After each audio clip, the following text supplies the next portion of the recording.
Through a Scottish Prism, the programme that is unapologetically pro-Scottish independence and anti-Westminster rule. Everything we say here is viewed through a Scottish prism. Brought to you by Barhead Boy. Hi folks, welcome back to Through a Scottish Prism Midweek Special. You see we've opened slightly different. I've got all my guests in front of me. We've got David Henry from the SSRG. We've got Sheena Jardine from Pentlands. We've got Iain Lawson from Salvo, Scottish National Congress Liberation, and Leanne Tervit for Schemes for Independence. And today's show, ladies and gentlemen, is about grassroots, the unity of the grassroots, or the lack of unity, but unity of the grassroots and the individual grassroots, how we can get independence moving. So if I could just get started, Iain, you and I were talking earlier. There is a fact that there's a mood change. There's an awful lot, more and more people are getting fed up waiting on the political parties, moving things along, and they seem to want to take things into their own hands. Have you felt that as well? Yeah, well, I mean, it's pretty sad, is it not? Here we are in 2024, and the four pro-Indy parties can't agree to cooperate or do anything together. It's ridiculous. And I mean, they've wasted so many chances. I mean, in 2015, the SNP were gifted 56 out of 59 seats, followed up in 2016 with Brexit, with 62% of Scots saying, no way. But did the political parties do anything about it? No, they didn't. So that's why Salvo was born. Salvo was born to try and get the grassroots actually determining what the path is going to be. And it's pretty successful so far. And I believe it will become even more so, because what we're doing is we're transforming the debate. Instead of arguing for independence based on opinions, and of course, the other side's got opinions about independence as well. What we're arguing for is independence based on documented fact. And that makes life enormously difficult for unionists. They can't argue from the wording because we're using as our impeccable source the library in the House of Commons. So we are providing the evidence that what they're saying is lies. And I mean, I'm sure Leanne's got good ideas for her schemes for independence, because I was there in 2014. I toured the schemes with Jim Sillars, and the schemes moved. They moved enormously. We didn't lose in 2014 because of the schemes. We lost because of the middle class areas where not enough work had been done. Oh, there wasn't enough commitment. That's, there's that as well. David, you and SSRG, of course, have also been looking at things like our Treaty of Union and claim of right, etc. Are you feeling or noticing with your members and general public that there's a mood swing, that the politicians just aren't doing it for the people?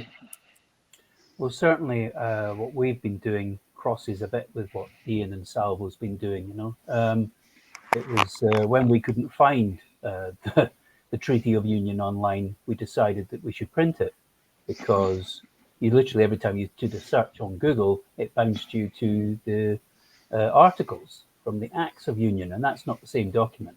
So we did that. We did the same with the Claim of Right. And more recently, and I know that Sarah at Salvo, we were having trouble finding another document, a Royal Commission on the affairs of Scotland, 1952 to 54. Again, every time you typed it in, it went to a dead end. Well, I'm pleased to say that we managed to find one, an old copy published in 1954, and we bought it from a little second-hand bookshop online.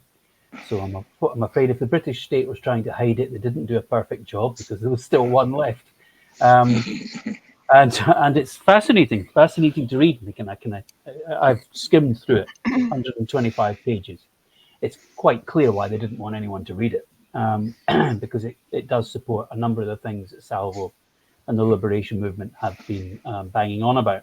And now, of course, they can prove it. I think, if you may remember, just a little plug for what we did about a year and a half ago, because I know some of you were there.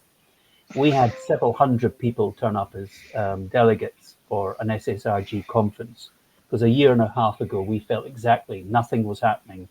The parties weren't engaging, and yet there was this swell of the people wanted something to happen. And I think that was a sign of what needs to happen. The political parties, I think that some of them, want to use independence as a means to get votes, to get elected and be in power. And I'm not sure they're really focused on independence. But I think, and I heard a politician, certain well-known SNP politician that I have a lot of time for, say the other week that we need to get past our messiah complex, waiting on a political leader to come and show us how it's done. Okay, and that the grassroots needs to get up and do it itself, and that the politicians will follow the grassroots. So I absolutely do agree with you that that is what's needed. And as long as we can all find how we can work together, our different areas of expertise, like all under one banner, doing marches and liberation, going to the United Nations. SSRG isn't really pushing an agenda. We're simply a group of people that want to facilitate and become a platform to bring the different groups together. So I think if we all did that, I think we'll certainly see things moving. I think the politicians, they either get on board or they get out of the way.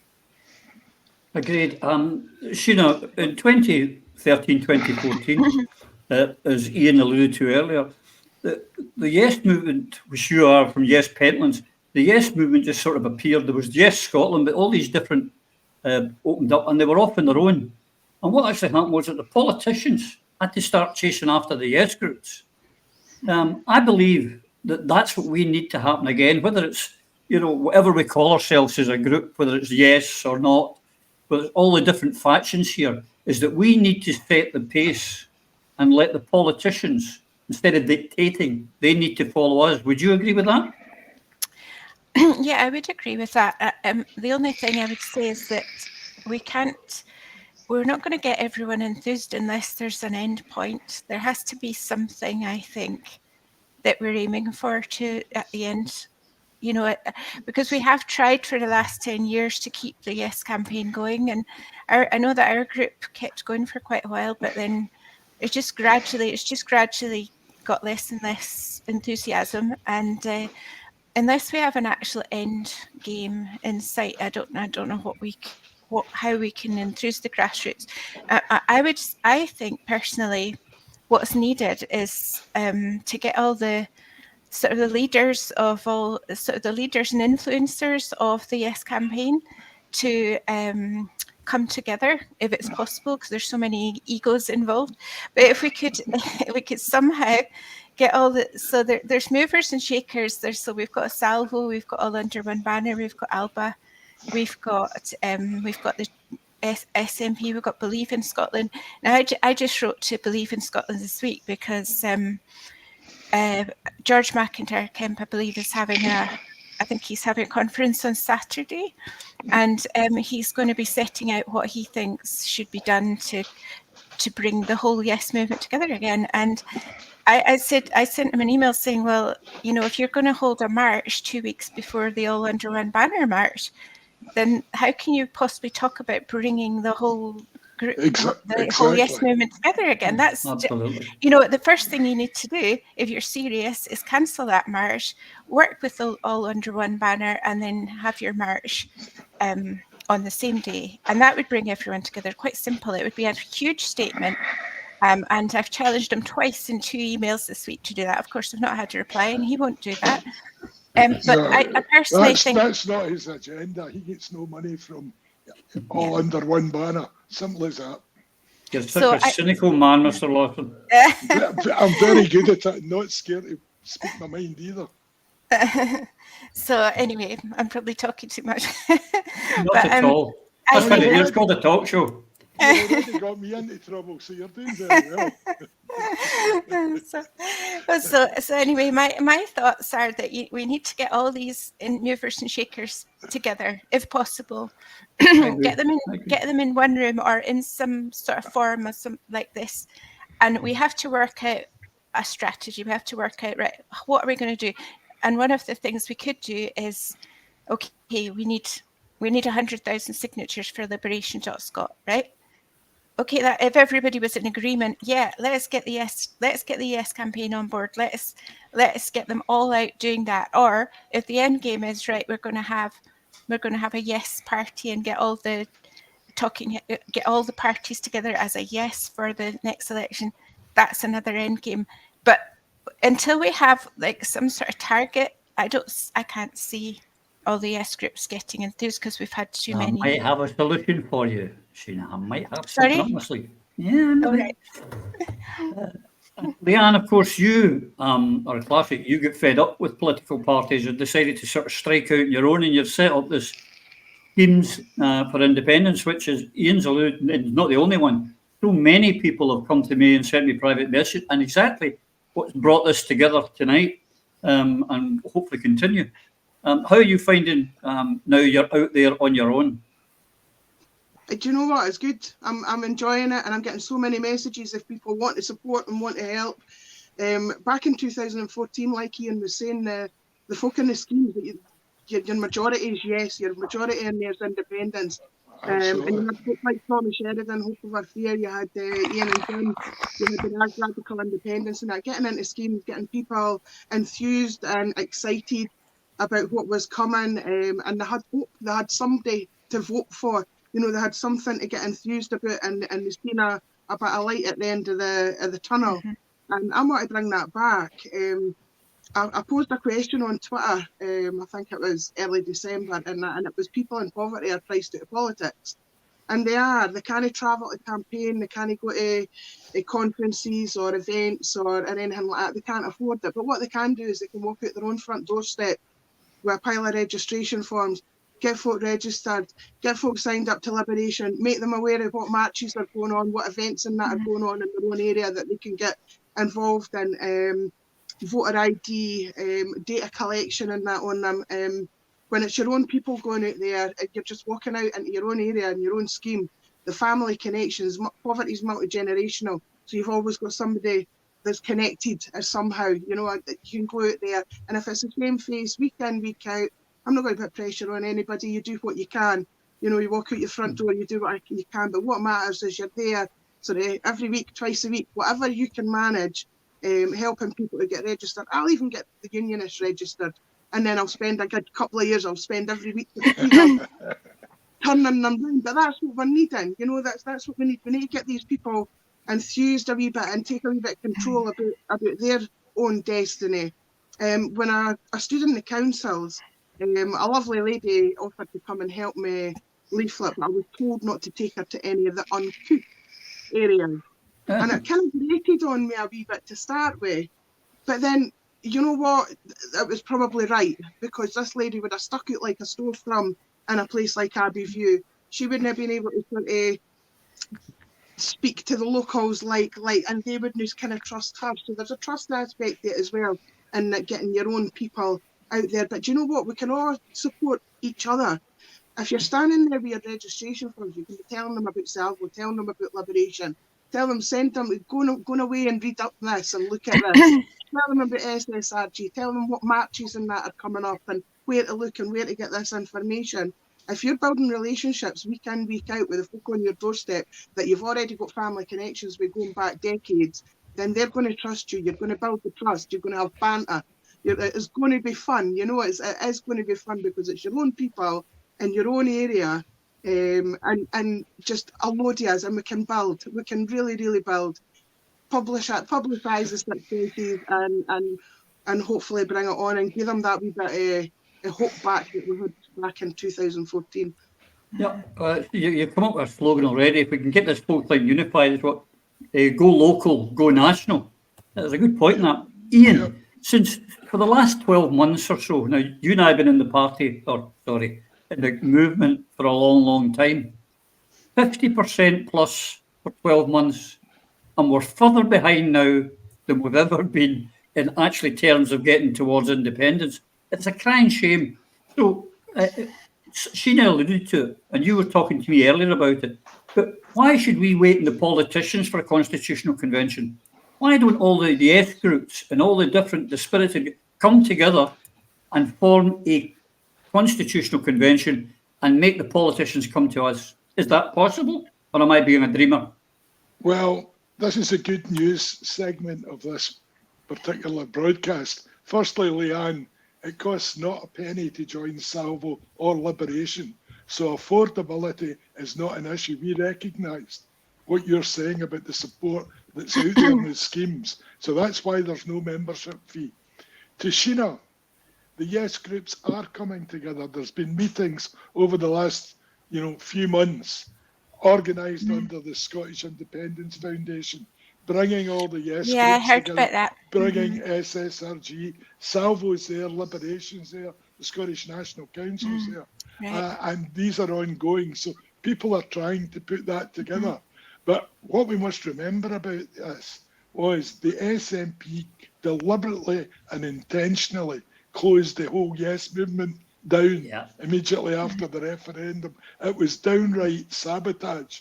The last thing they wanted to see was grassroots power.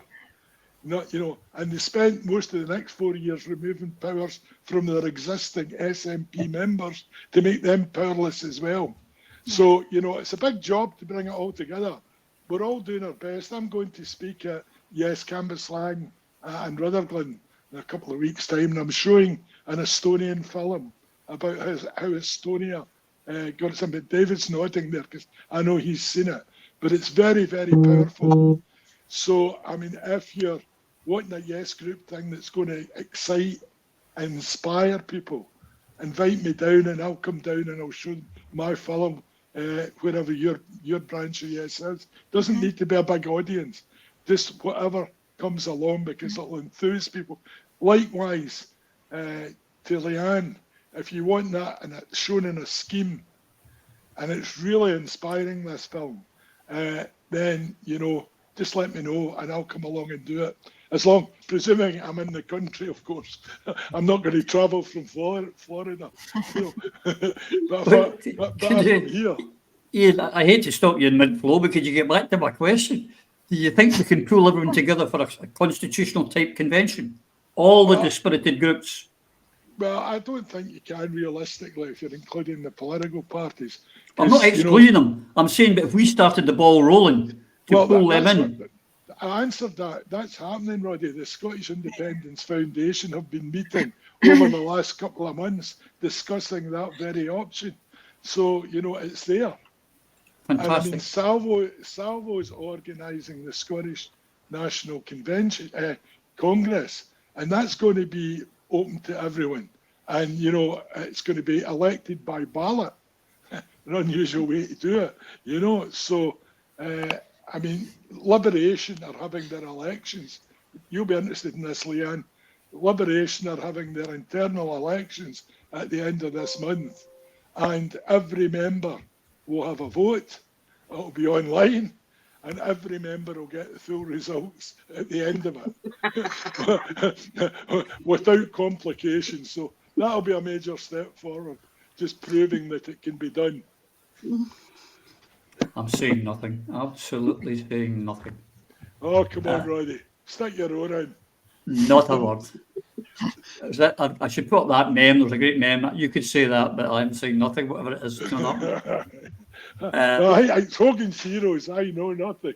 I'm from Barcelona. I know nothing. David, do you think it's a viable thing to get people going, to get them all united, not just all under one banner, but everybody? I tell you what I think. I think the political parties have had more than long enough to show that they had a route to deliver and bring people together, and they have failed to do that. And that goes for all of them. One in particular that's been doing that for 10 years. I just want to point out, I mean, I think there's good MPs in all the parties, including the big one. The problem is they're isolated. And just like what was done to the membership, with the powers being removed, anyone that was pro independence was either shafted, removed, or prevented from standing again. And we can see that, they've already thrown out a couple of their MPs. So I think the Yes movement generally has woken up and realised, which is exactly what I was saying, that in fact, it was Joanna Cherry I was speaking to the other week. Stop waiting on a political messiah to come and show you the light. It's the grassroots that will deliver it. It's the grassroots. I think the only thing I see, because originally we weren't sure what SSRG was meant to be about, and actually I think we've found our little niche, which is to do a bit of research, publish some important documents.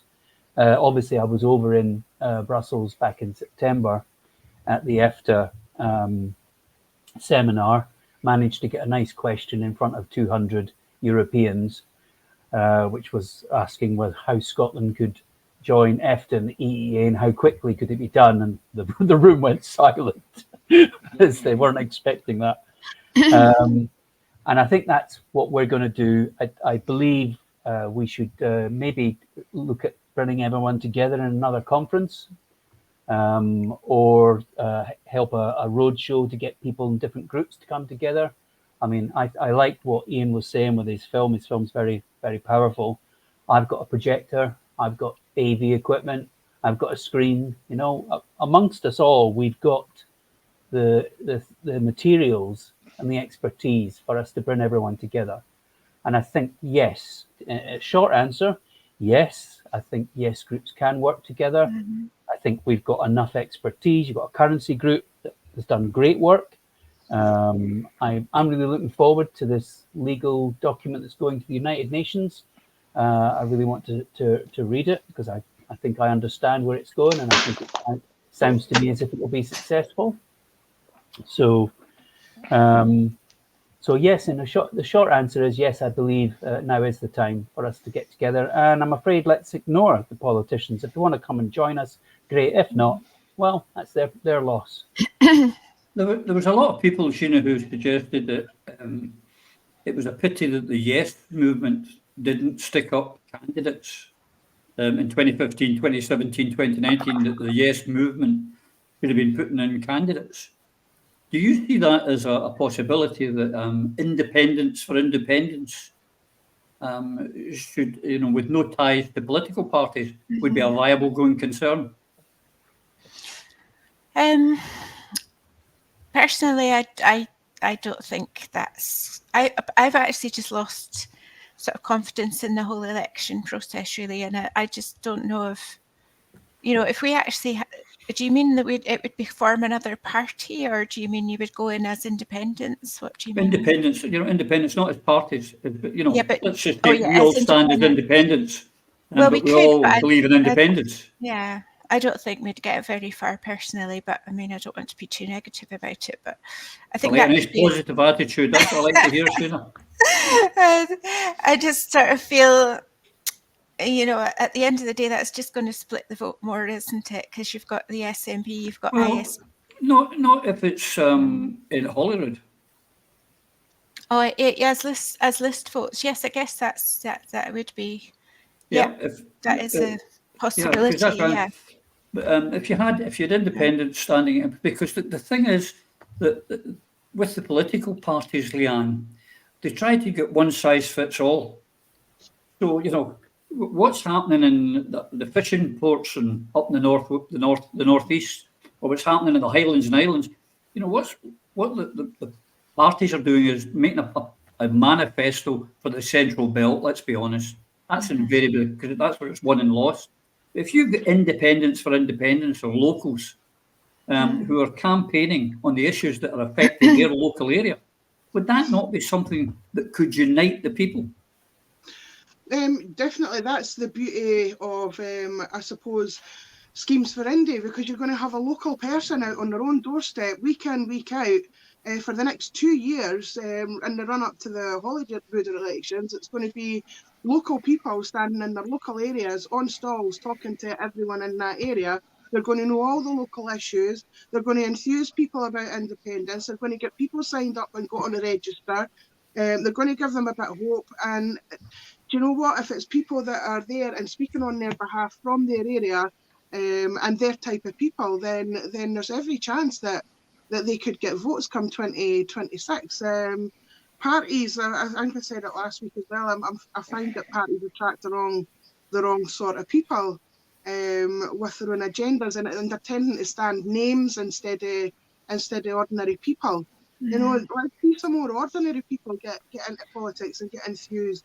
If I can get some people in schemes all over Scotland, we can encourage them. We have a big chat group where we can all keep in contact and post our successes. And I'm all for bringing on wee voices, small voices, and get them to speak up. And once they start speaking up and they know their local issues, they know their local area, they know the families and the peoples and that live in that local area. So there's every chance that out of schemes for Indy that we could get some really good independent candidates to stand in Holyrood. That would be, I mean, that's not the aim of schemes for Indy, but it could be a good outcome of schemes for Indy, especially if you've got somebody there for the next 2 years with their stalls helping everybody, you know, all parties and none, helping everybody, register them, help them with voter ID. You know, it's made so difficult for people in schemes to vote now. Most of them out with bus passage, unless you've got a driver's license and a passport, then you're going to need voter ID. So you've got to go through the process of getting that. I'll be helping with that. There's going to be information on voter ID, and when you're standing on these stalls, there'll be information to help the people on the stalls get folks signed up for get their voter ID, or get them signed up for postal votes, in which case you wouldn't need voter ID. And if they people are there week in, week out, they understand the local issues in their own area, understand the benefits of independence, promote independence at every turn, then there's every chance we could get some independent candidates out of that lot, and for the schemes instead of your middle and upper classes. You know, we need representation from our type. You know, we look at politicians, we're like, they're no on the same planet as us. You know, they're no sitting in their flat for 1 or 2 days a week with no lecky or no gar. You know, so let people stand and be in there and give them representation, so that we can look and we can say, he knows what we're talking about. He knows how we live. He knows the struggles that we're facing. You know, it's representation. And I said it last week as well, that we were at a meeting where I asked Shirley Ann Summers what would define poverty, and she just said that it was not having the basics to live on and not being able to take your families out for days out. And she is. I'm just so far off the mark that it's unbelievable. You know, we need representation as well, and hopefully that we can get some independent candidates to stand for us. I agree. I mean, there is clones. I mean, if you left the country for 5 years and come back, Iain, and you just went into the House of Commons and the spectators gallery, and you didn't know who was in government, you wouldn't know which party was which, and you wouldn't know which candidate was which. They are almost identical, are they not? They are very much so. The first thing I would caution Leanne is the system's always geared against what you're suggesting. But be aware of this. I'm not sure what the most recent figures are, but certainly in the past you needed to stand in about 5 different seats to qualify for a party political broadcast. And that would be the most important thing you could possibly do. Get a 5-minute broadcast setting out your case. So you were with it. What we were saying is, if you got a grouping, let's call it the Yes group, and there was independence for independence under that banner in the different regions for Holyrood, then you would get, as you pointed out, and I think it's 7 actually. You need 7. It's 12. It's 12. 12. Okay, there you go. So you can do it that way. It's definitely deliverable. You know, and the other thing, of course, you get in an election is you get a free leaflet delivery. So the post office delivers 1 leaflet for every candidate. So that's the big way to communicate effectively, and whatever you can do, hand leafleting yourself. So it's by no means impossible. I mean, what we're doing in Salvo, because of the fact that our membership's growing steadily, can always go faster. We greatly welcome any more assistance, but it's growing every week. What we're doing is we're putting in place a democratic infrastructure within Liberation that will be there to defend against the expected takeover attempt later on, which will come from one or other of the political parties in the future. And we're writing into our structure a mechanism that we can kill it stone dead from day one. Because as we've said from the outset, this is to be a people's movement. you know, and it'll be run across the board democratically with everyone having one member, one vote, which is the right way to run. Lawson, just while you were away, Iain, you've been in the Yes movement long enough to know you don't leave the room when there's a Yes group talking. In your absence, we formed a group. You've been elected as treasurer and secretary, and that'll teach you to leave the room. Well, I can tell you, when I joined the SNP, I was in enormous demand because they hadn't had a convert from anywhere for a long time. So I was invited to speak at AGMs the length and breadth of the country. Maybe 1-2 a week, every week. It took me 9 months to be at an AGM where the person who was elected treasurer was at the meeting. I know. At one point, I remember I had 4 positions in the 1 year. You had 4 offices. I mean, it was, and then you look at them. But what actually happened, David, and it's Iain's has alluded to it in 2015. You know, a lot of these people who had appeared from nowhere. The takeover, if you like, came in with people that we didn't know, who had not been in the party, who hadn't earned their spurs, and they took over. And that's what actually destroyed. And I'm glad to hear you're doing that, Iain, from your own thing, because that's exactly what destroyed the SNP, was the carpetbaggers. Yeah. Well, we've recognised that. We're going to have a constitution that absolutely kills them stone dead. But did you notice that as well, David? That's what killed them. Yeah, but can I just say, I was one of the new converts in 2015. But you didn't stand. You didn't stand and get a seat. No, and I wasn't abandoned the cause. Yeah, and I wasn't interested. And I eventually got conned into becoming a secretary of the new branch that had been formed, and I didn't even know what a secretary did. And they told me, "Oh, don't worry, we'll give you all the training. It'll be fine." And they never trained me in anything. They just left me to it. And while back then, I have to say, back then, I really enjoyed being in the SNP. You know, the first 3 years, it seemed to be growing. There seemed to be a lot of energy in it. And then, of course, around about 2017, 2018, it became quite clear that something was going horribly wrong. And here we are now, a full almost 10 years since the referendum, and we're no further forward. Except in a way we are, because I think the public and I think the grassroots is a lot better equipped and educated of what actually is going on and what Scotland needs, etc., than it was before. I mean, how many people before, well, SSRG brought this EFTA thing up. That was more than 2.5 years ago. And we pushed that. We did a manifesto for Indy, you probably remember it. And we tried to get the parties to adopt it. ISP adopted it. ALBA adopted part of it. We got no response whatsoever from the SNP, total silence.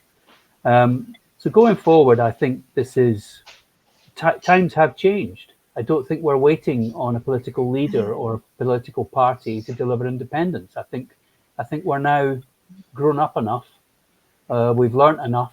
I mean, why is it that it was SSRG that had to go around and learn about the Treaty of Union when the political parties didn't even mention it? You know, it was never mentioned. So we're all much smarter now. Going back to what Leanne said, I think the grassroots is hugely important. However, I don't personally think a new group would be able to get traction sufficiently. I do think it could perhaps organise itself and force the political parties to take it seriously. I just remember that way back the last time for the Scottish election, they wanted, there was a alliance. It was something called something alliance. Yeah. And this is before it was around about the time, because I went to some of the meetings. This was before ALBA existed. And it was clear to me that you couldn't get, it was like trying to get cats in a sack to agree on something. They couldn't even agree on the name. And then they went off and they wanted, I mean, it was just ridiculous. So instead of staying focused on, we need to get everyone together, there was egos already in the room. So that's always the danger when you set something new up, is there are people that join it who have got an ego or a reason for being there. But I do think that the grassroots should be getting organised so that they can force political parties to deliver what the people want, rather than it being the other way around.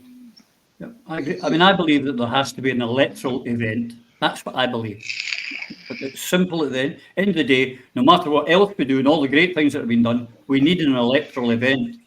There's no point having an electoral event, Sheena, if it's, as we're talking about, the same clones go in and say, well, yeah, it's too difficult, independence, give it another 5 years and we'll do it.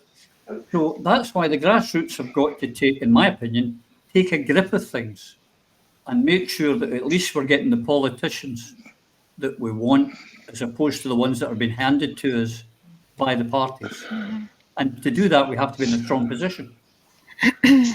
Yeah, I mean, I'm quite taken by the conference that Iain was talking about. There was the Scottish Independence Fund that's Foundation. Yeah.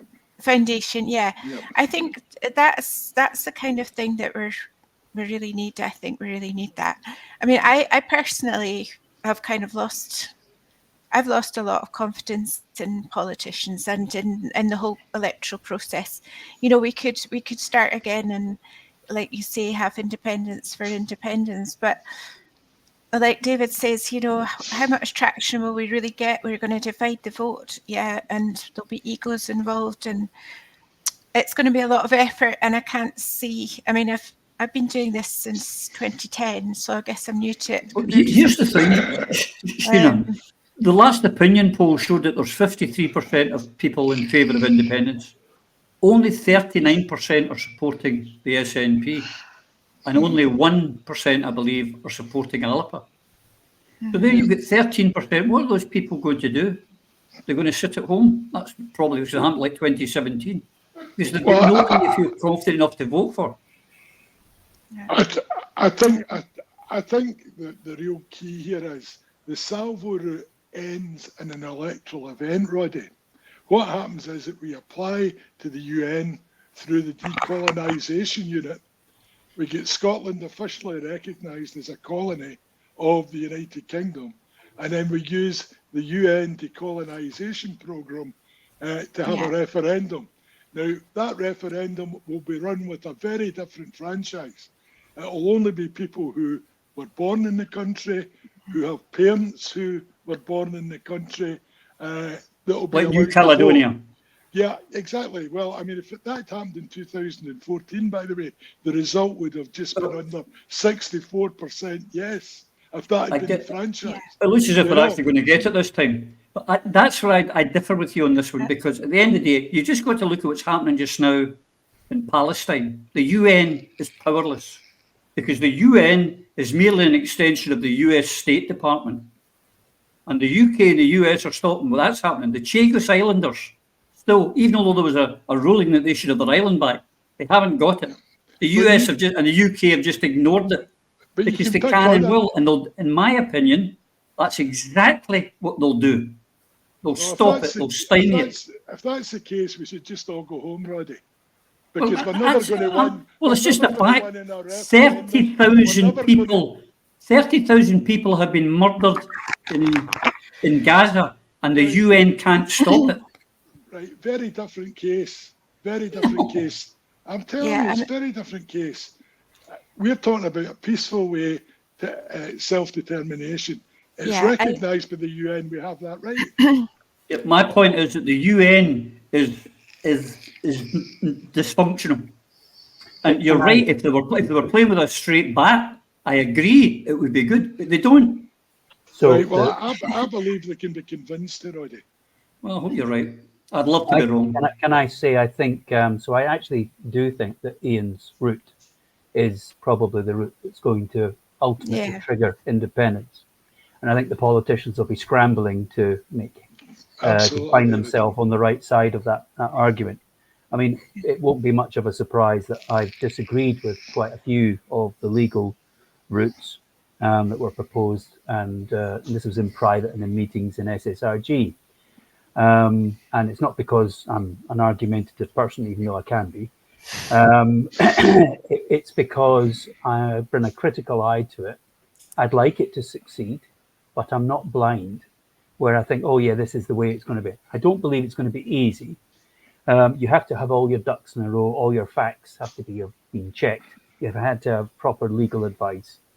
But I believe that a number of things have happened recently, including the decision from the Supreme Court from the disastrous Nicola Sturgeon legal route, which all that did is effectively prove that we are colonised. Exactly. We don't have access to democracy because they just keep saying now's not the time. No, now's not the time. So therefore, they're proving there's not a democratic process. No, it will never be the time.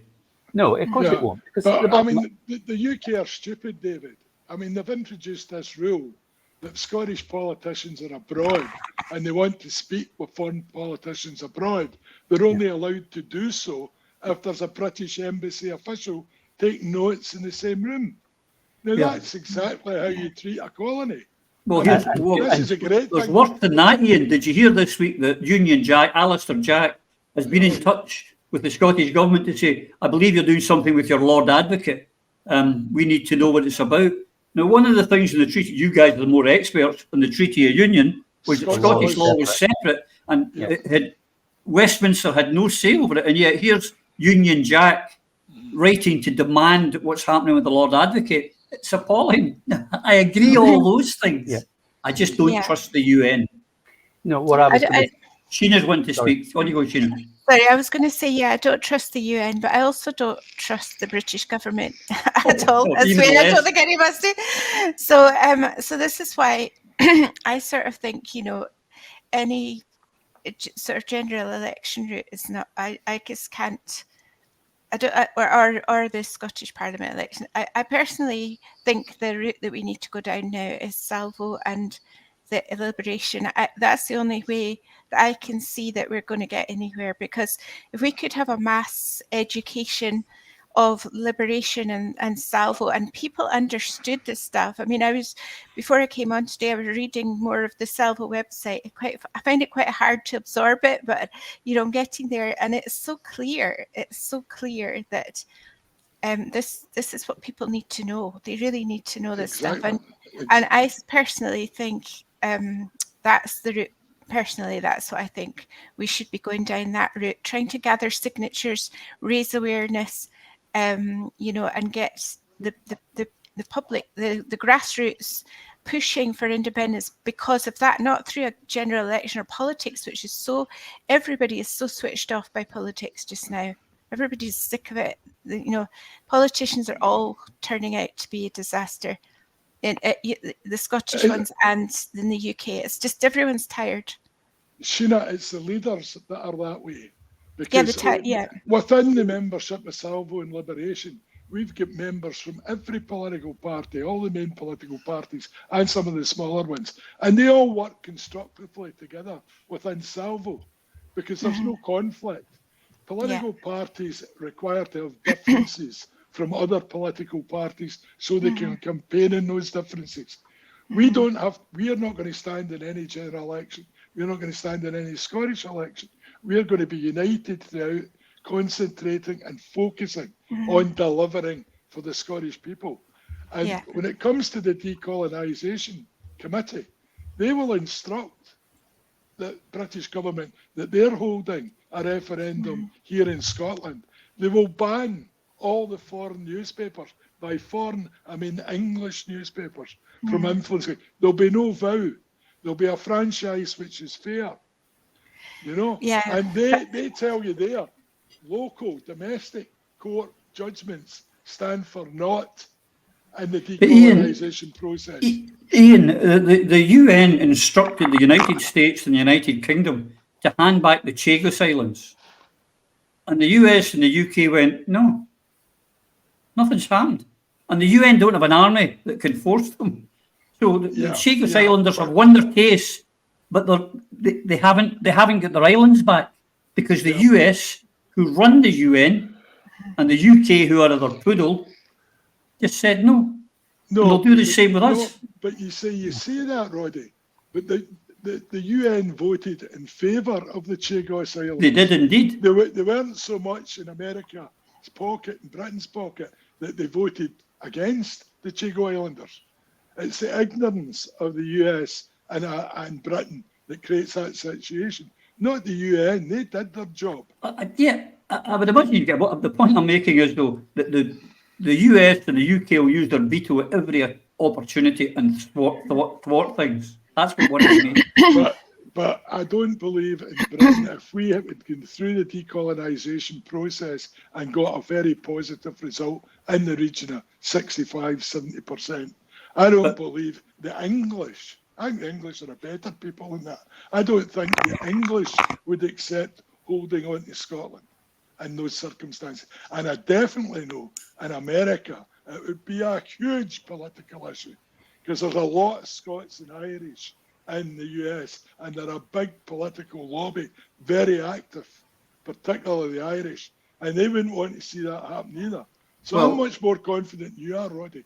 Yeah, indeed. But the Irish grouping in America don't want anything to do with the genocide in Gaza.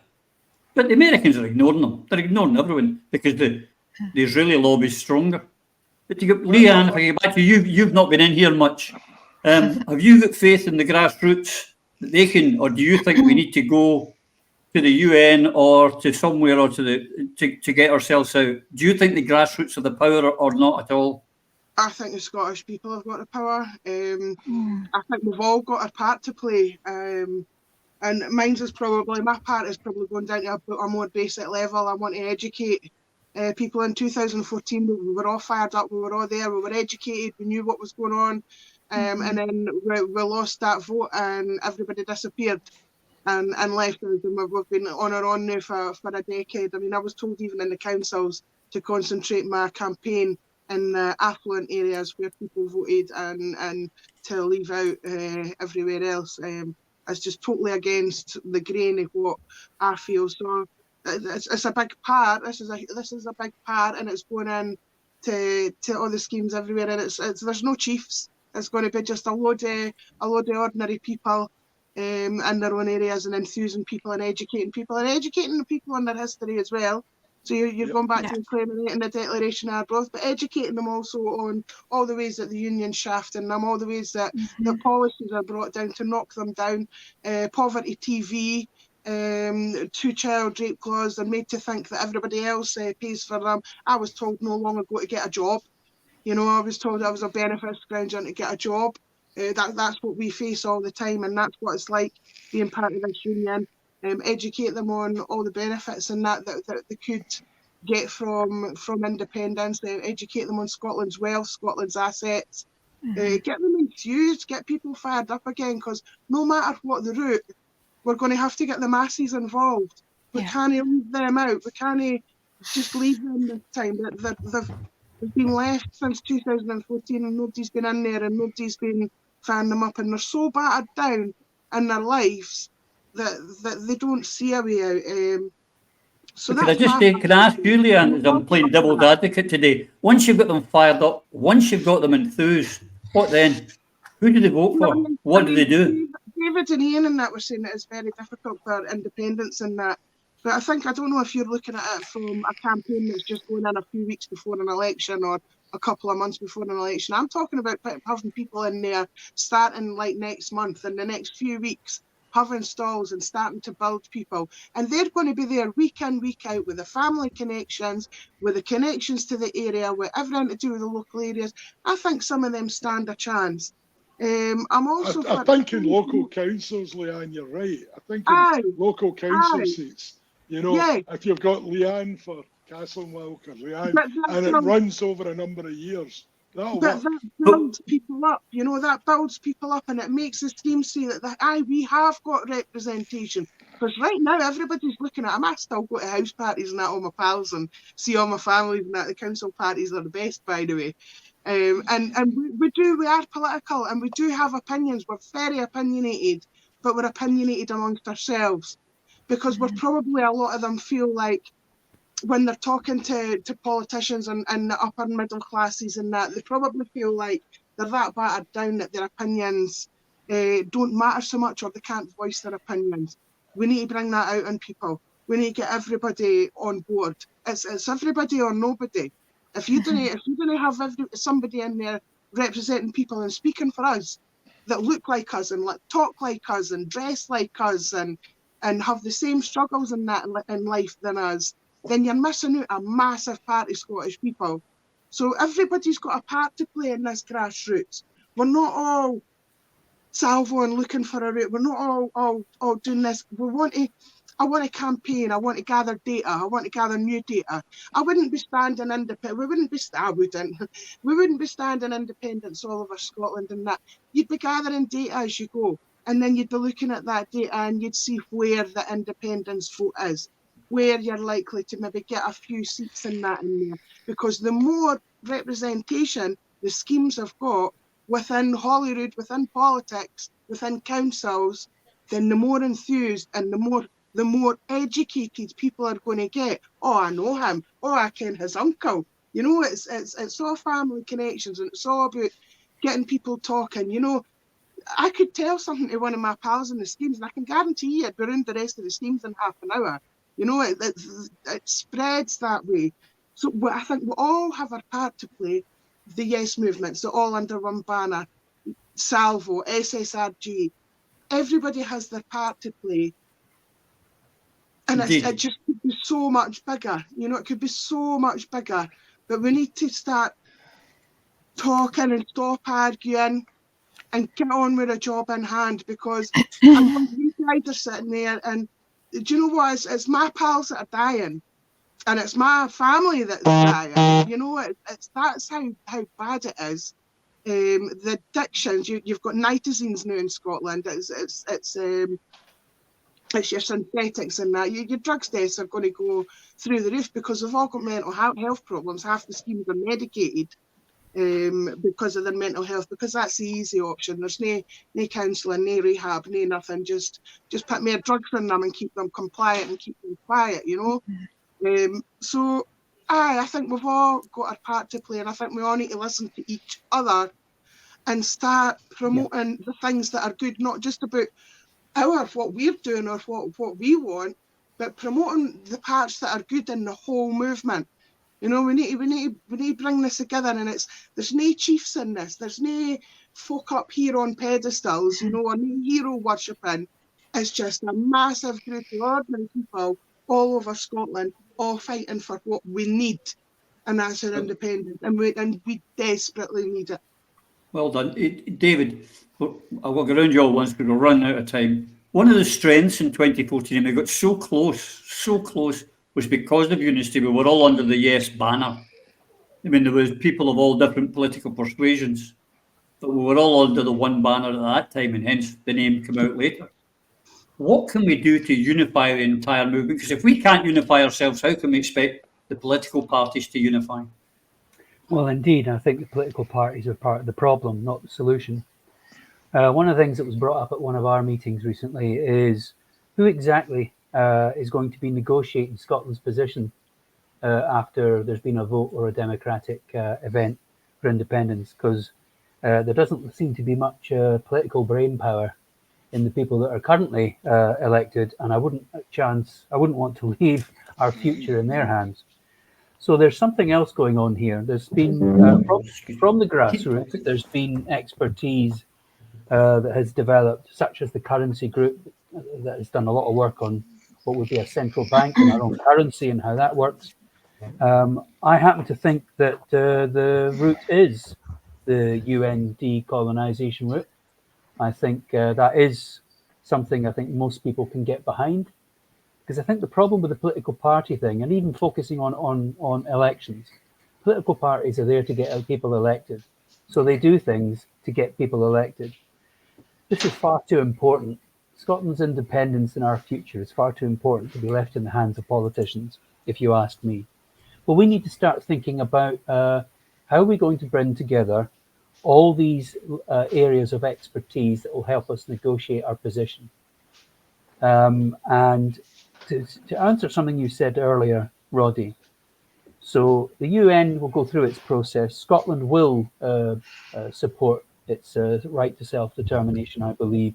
Politicians will then scramble to try and catch up with the events because it wasn't their idea. And all you need is one country registered with the United Nations to accept your independence. And I happen to know that there's several that would want Scotland to be in. The difference between the example you gave earlier and Scotland is an energy-rich democratic country in the North Atlantic on the edge of Europe. It geographically is a very important position. It will not be running out of money. It's got tons of energy, which is why our neighbours want to keep control of it. And I'd come back to this. Brexit has proved that we're not better off in the UK. The UK is now technically in a recession. You'll probably have noticed that the BBC, in its wisdom, covering this subject even today on all its news bulletins, hasn't mentioned the word Brexit once. It deliberately avoids mentioning where the problem is coming from, because the problem is Brexit. We've cut ourselves off from Europe, from the biggest single market on our doorstep. It's going to cost us jobs. Our energy companies were being charged through the nose for electricity and gas, and yet we're swimming in it. Yeah, but we're not earning anything out of it, and our people are being charged through the nose for it. All of that can come to an end. So you ask me what this is. That we need a negotiating team. We need to get behind this UN route, because I believe that is a route that could deliver what we want. And we need to start working together. I don't know if elections should be the focus. If there is going to be an election that we focus on, it's probably the Scottish election, which comes back to what you were saying, because I don't think a new party or new group of parties in just 2 years will get the traction. And I'm only using my experience of being in Alba, how much work that's taken and where it is in the polls. Right after 2.5 years, it's only bumping along at the bottom. Now, it may well be about to go up. Who knows? Our biggest threat, I think, is voter apathy, that people just down their tools and don't pay any attention and don't go to the polls and don't vote. And that comes back to what Leanne is saying. It's extremely important that we don't raise people's expectations and then not deliver anything, because that's happened over and over again. So that's all I think I've got to do it. But grassroots is definitely the way to go. All the groups must work together. Okay. Well, strange question to you, Sheena. What do you see that can unite us all? Well, I mean, having read all the Salvo route, I mean, I think everything is there that we need. We could actually become independent tomorrow. I think we just don't have the mechanism. We don't have the willpower. We don't have people that are passionate enough to actually make it happen in power at the moment. So, and I think, we could actually just go down that route and make it happen. So the question is, how do we do that? So we've got the SIC, as Iain was talking about. So that's kind of bringing together lots of different factions of the Yes movement, which I think is really positive. I wasn't actually at that conference, but I think that's a really positive development. But as I said right at the start of this meeting, what I think is needed is for the people who are in power, who the movers and shakers, and I know this is supposed to be grassroots, but at the end of the day, there's people out there like Sarah Sawyers, Alex Salmons, not Nicholas Sturgeon, the SNP leadership. You're just about to get a life ban there. The SNP leadership, who are supposed to be pro-independence, ISP, we've got all these people, and they all under one banner. I don't know if that would be quite but you know what I mean. Business for Scotland, all these individual groups who have got some power and some clout. They really, these people at the top need to come together. Possibly yourself as well, Roddy. People that have got Craig Murray, people like that. This is my opinion. I think they all need to come together and work out an actual route that we're going to take, and then focus on that route. So not just all of us doing different things, and the grassroots. Well, that's exactly what I've been seeing, and that's why we're having this forum. Yeah, that's what I'm saying. Like, I think these people, the ones who actually have the clout and have the power, the influencers, they need to get together, and they need to work out a route, and they need to all, and then everybody work, and then all the grassroots can get behind that. But we have to, as I said at the beginning, we have to have some sort of end goal. It has to be, right, we're going to collect 100,000 signatures, and everyone has to get behind that. Or we have to go, right, we're going to have we're going to have everybody working together in a yes, somehow amalgamate ALBA, ISP, SNP. I mean, in an ideal world, get a yes party that way, maybe with some of the independents, but maybe not a yes party, but an umbrella like we've talked about many times. But we have to have an end game. Just like I said at the start, it has to be something that we can all get behind, because for 10 years we've all been going to these conferences like talking about, more street sales, we need to talk to more people, blah blah blah. We've done that. We need to have an end point that we can all get behind. That's my... Yep. I haven't for sure got another 10 years left in me, but as I know you like the last word, that's why I've left you here to the last. Well, the one thing, if I could just, the one thing, the problem in Scotland, and I don't know what it's like in other countries, but we're so tribal in our politics in Scotland. It really is very, very tribal. It's almost like, trying to get a Rangers fan to be a Celtic fan or vice versa. It really is so difficult. We need some kind of unification, Iain. And so I don't know what that is, but the Yes movement did it before. How can we do it again? It can't just be one unit. The Yes movement did it before the politicians get involved. Exactly. The politicians paid catch up. But can I just finish? You were right. Can I just finish by telling you the most important campaigning experience of my life? And this is very relevant to you, Leanne. It was a Govan by-election in 1988. We had the Snappy bus, which was a great campaigning vehicle. Jim Sillars on the back of it. Jim Sillars it was driven into Wine Alley in Govan, an area of abject poverty. Jim made the finest speech I've ever heard in my life, and nothing happened.